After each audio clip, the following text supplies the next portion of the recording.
Então, a ideia deste vídeo é um pouco sensibilizar as pessoas que estão trabalhando na ação cultural, seja como coordenadores, como agentes culturais e também como orientadores, da nossa missão, né? Na verdade, a ação cultural é um método, né? É um método que prevê o estímulo e a sensibilização para o cidadão ao universo da arte e da cultura. Então, na verdade, a gente sempre costuma diferenciar o que é uma ação cultural de uma ação educativa. A ação educativa ela sempre tem um começo, um meio e um fim. Quer dizer, você entra na escola, já sabe, a escola já sabe o que quer de você em termos de rendimento. Você tem que chegar no final do ano dominando alguns conteúdos, supostamente, né? Então, a ação cultural ela é diferente, ela tem um início, mas não tem um meio e um fim pré-determinado, né? O caminho quem faz é o próprio caminhante, né? O próprio aprendiz. Tá lá o corpo estendido no chão, em vez de rosto uma foto de um gol, em vez de rezo uma praga de alguém e um silêncio servindo de amém. Eu participei da Fundação Cultural Casimiro Ricardo no Espaço Cultural Chico Triste, né, desde quando era bem pequenininho. Ele ainda era nos primórdios ainda nem tinha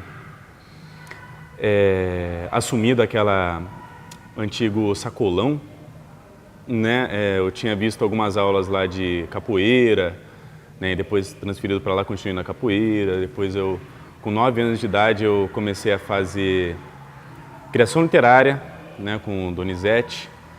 Depois da criação literária, eu passei um tempinho na aula de desenho, na aula de mangá.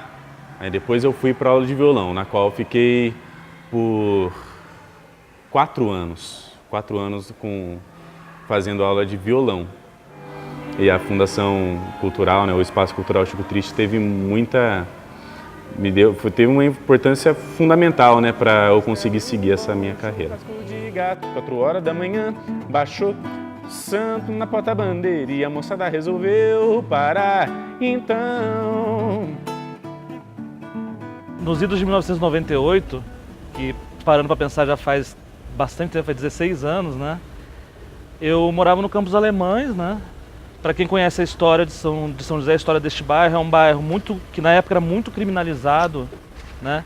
E que tinha realmente uma tendência, assim, os jovens eram muito mais levados ao crime do que à cultura, né? E eu, assim, sempre li muito, sempre gostei de literatura e tudo mais. E de repente eu me vi, assim, querendo fazer algo desse gênero. Uma amiga minha falou: olha, vamos lá na Casa de Cultura, tá tendo uma oficina de literatura.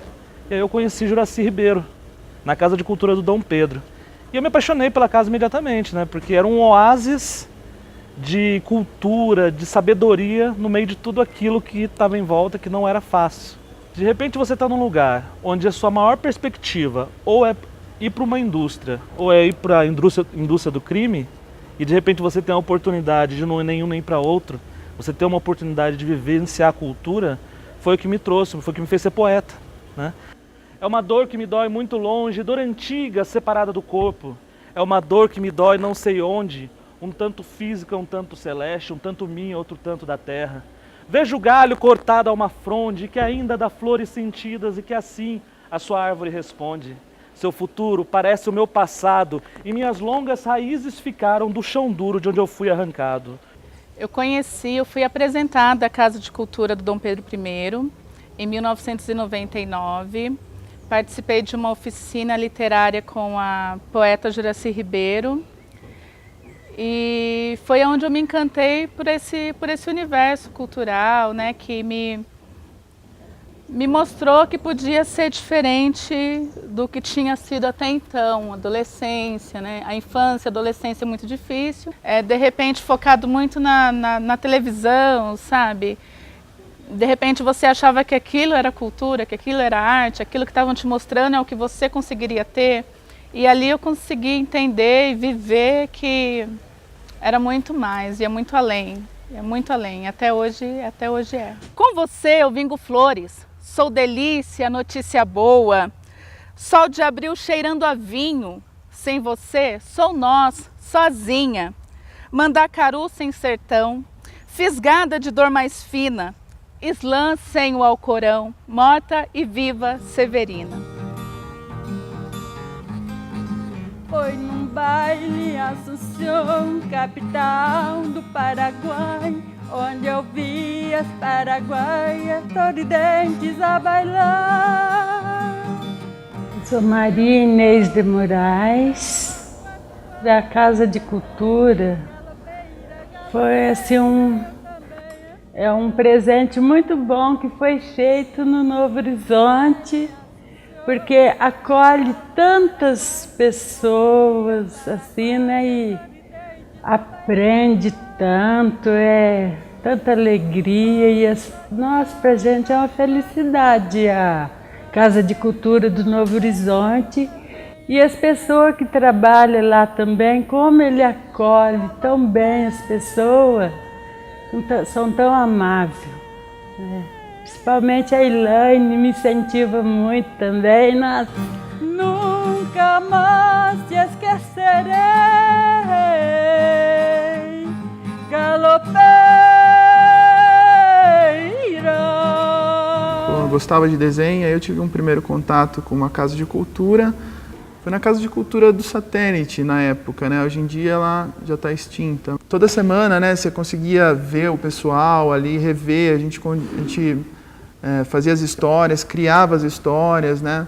A escola de arte ela tem a obrigação de ensinar muita técnica, né? A gente tem uma vivência ali, uma convivência com a criança, a gente passa a técnica, mas a gente tem esse lado de estar incentivando ela, apresentando coisas novas. É isso que eu acho que a Casa de Cultura faz, né? Ela chama, né? Eu adorava o Cine Santana, sempre tinha uma coisa assim, eu adorava. Passando por lá, aí no bate-papo com o Vange, ele foi descobrir, nossa, mas você faz, traz para mim ver. Eu falei, eu faço, mas era tão comum, porque era uma coisa familiar, eu faço. E fui mostrando para ele o que eu fazia.